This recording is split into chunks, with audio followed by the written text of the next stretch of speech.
اے میرا اللہ ہم کیا لے کر آئے؟ کہا ایک ایمان لے کر آؤ، ایک عمل صالح لے کر آؤ۔ میرا اللہ پھر تو کیا دے گا؟ فرمایا لہم مغفرۃ واجر عظیم، جب تم ایمان اور عمل صالح کے ساتھ آؤ گے میں غفار اللہ تمہیں معاف کر دوں گا، اور میں اجر عظیم دینے والا اللہ تمہیں بہت کچھ عطا کروں گا۔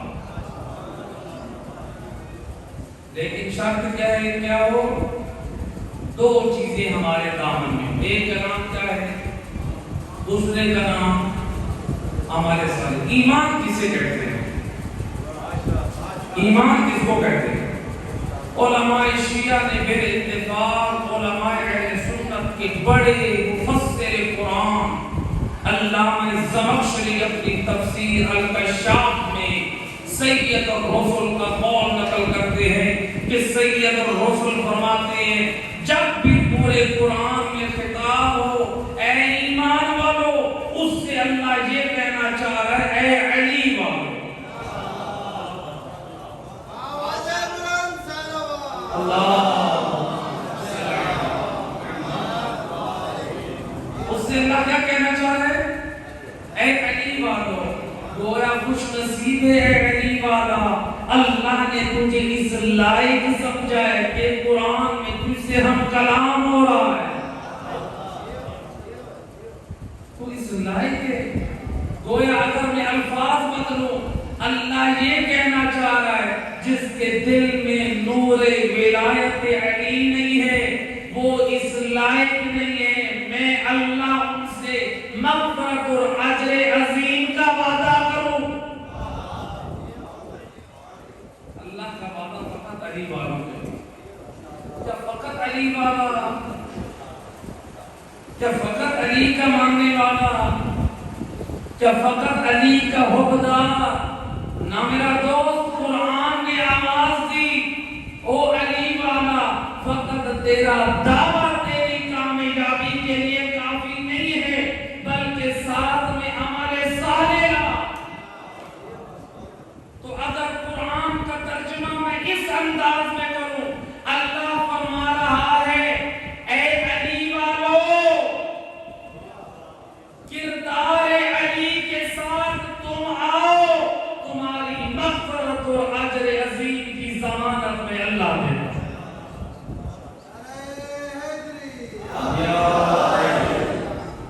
لہذا اللہ کی واضح کرتے دو چیزیں، دل میں نور ولایت علی ہو اور وجود میں کردار علی ہو، وہی مومن کاملہ۔ ولایت آل محمد کی بڑی نعمت ہے، یہ بڑا اللہ کا فضل ہے۔ وقت مختصر ہے ورنہ میں آل محمد کی چند عظمتوں اور فضائل کی طرف اشارہ کرتا ہوں۔ ایک روایت تبرک کا مزید ذکر کر رہا ہوں۔ کچھ لوگ آئے امام جعفر صادق علیہ السلام امام کی خدمت میں، آپ کو کہتا ہے ایک شخص فرزند رسول میرے لیے دعا کرے اللہ مجھے جنت میں داخل کرے۔ یقیناً وہ اس لیے آیا ہے یہ وارث جنت ہے، ایسے نہیں جو وارث جنت ہے دعا بھی تو اسی سے کرائیں گے۔ امام کی محفل میں بہت سارے لوگ بیٹھے تھے، امام فرماتے گھبرا نہیں، انت فی الجنہ، تو جنت میں ہے۔ ایک مرتبہ کہتا ہے فرزند رسول ہم نے جنت تو کیا جنت کی چوکٹ نہیں دیکھی، آپ کہتے ہیں ہم جنت میں ہیں۔ کچھ لوگ ایسے بھی ہوتے تھے جو شک کرنے والے ہوتے تھے، جو چیک کرنے آتے تھے کہ ان کا امام ان کو کہتا کیا ہے، وہ آپس میں ہنس رہے ہیں کہ دیکھو آج ان کا پیشوا ان کا کیسے مذاق اڑا رہا ہے، لیکن وہ یہ نہیں جانتے کہ وارثان جنت کتنی عظمت کے بارے میں۔ جب دیکھا نا، جب وہ شخص بھی پریشان ہوا اور ادھر سے کچھ لوگ بھی پریشان ہوئے، امام فرماتے ہیں سن ان منافقین کی ناک پر گڑتے ہوئے وارث